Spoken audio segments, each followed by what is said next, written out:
Before I met Christ, I was a very self-assured, self-confident agnostic. I believed that there was something more to life, but not necessarily knowing what. I more believed in the connectedness of the universe, but didn't really know if there was truly a higher power. I grew up in a family that wasn't really church oriented at all.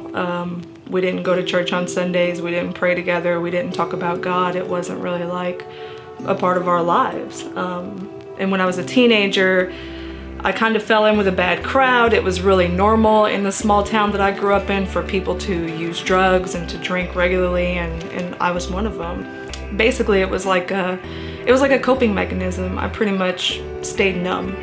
It was easier to deal with hard aspects of my life that way. It was just to really not deal with them at all. But the funny thing was that I continued to be a high accomplishing, goal-focused, motivated individual. So despite doing all those things, I still graduated high school and I went to college and I got a degree and I found a job working in a laboratory. And so it might have seemed as though I kind of had everything together. It really was just not the case.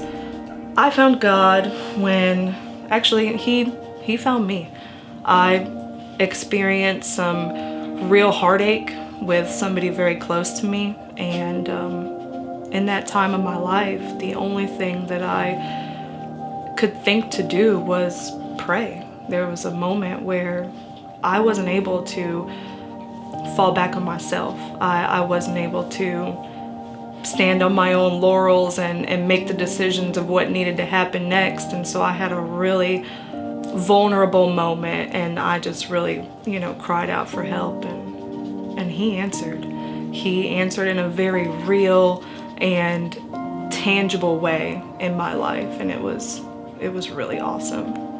From that moment forward, things have just been completely different for me. My worldview has completely changed. What I did before was just, go through life day to day and do things as I pleased, but now it's not so much the case. Now my kids and I are praying every night, and we're praying over meals, and we're praying before we go to bed. And when we encounter, struggles where before, we would just say, you can do it, and we don't worry so much about falling back on ourselves. We lay it at God's feet. I'm reading the Bible now and really trying to just develop that intimacy with him, to know his word. It's one thing to listen to pastors and to listen to sermons, but it's another to fully experience it yourself. And so that's the journey that I'm on right now. My name is Shauna Claxton, and I serve a real God.